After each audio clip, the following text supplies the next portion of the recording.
Welcome back to Talking Safety Lesson 6, Taking Action.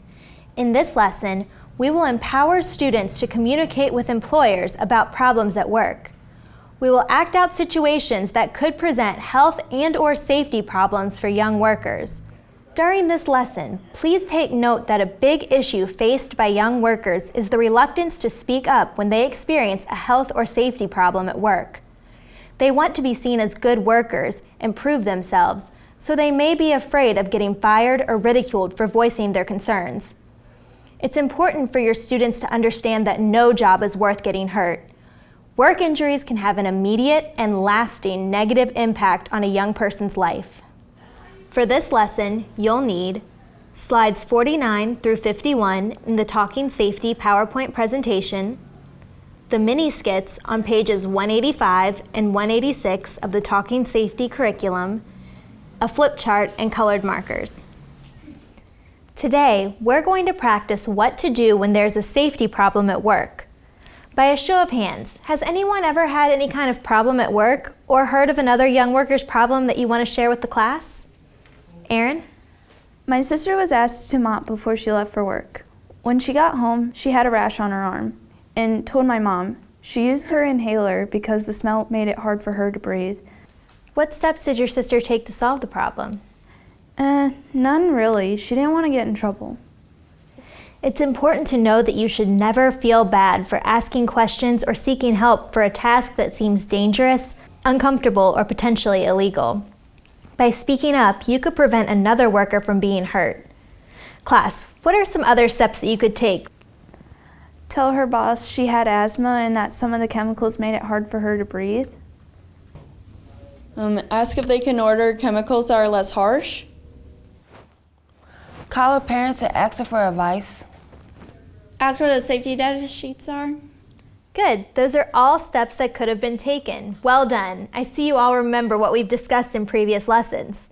Please take out student handout 14 from last class. I need 2 volunteers, please. Jake and Elena, come on up. We're going to act out several skits about problems that could happen on the job. I'm going to read a scenario, and then you'll act out what you would say to your boss. Jake, you'll be the employee, and Elena, you'll play the boss. You can use your handouts as a reference.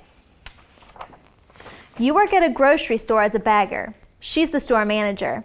She asks you to help in the deli by cleaning the meat slicer. You've never done this job before, and you're under 18 years old. What's the problem here? Well, you're asking me to use a meat slicer, and legally I'm not allowed to do that. So I'd probably say, I probably shouldn't be doing this. I mean, I am under 18. So is there anything else I could do? I understand. Thank you, Jake. Class, is there anything else that you would say? I would say I wasn't trained to use the meat slicer because I'm not old enough. I'd be happy to help with something else I'm old enough to do. Thank you, Elena. Good job. Wait, Elena, before you go back to your seat, what if your boss were to say, "We've got party sandwiches to make and the customer is coming in 10 minutes. We need your help now." I would help you if I could, but I'm not old enough to use the slicer. You're not being a team player, and team players get the most hours. But it's illegal for me to use it. I would if I could, though. Very good. No matter what the circumstance, no job is worth getting hurt. If an issue is unresolved after speaking up, there are ways to report these issues anonymously and confidentially to the state and federal agencies listed in Student Handout 14. Knowing your rights is very important so that you can be more confident when approaching your supervisor with a workplace problem. If you're not comfortable talking to your boss, you can speak with a trusted adult. They can help you contact federal or state agencies that enforce labor laws.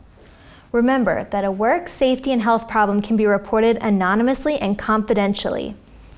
It is against the law to be fired for reporting a work safety and health hazard. Always remember to trust your instincts and don't be afraid to speak up if you have a problem at work.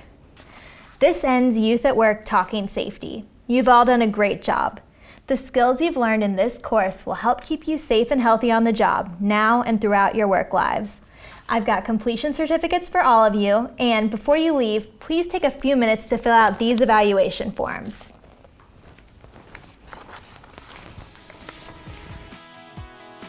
This concludes lesson 6 of 6 in the Talking Safety training video series. In this lesson, we helped students apply what they've learned about workplace safety and health. We also empowered students to communicate with employers about problems at work. I hope these videos gave you a better insight on how to effectively use the Talking Safety curriculum. Thanks for watching. You can get more information on young workers' safety and health topics from any of these resources.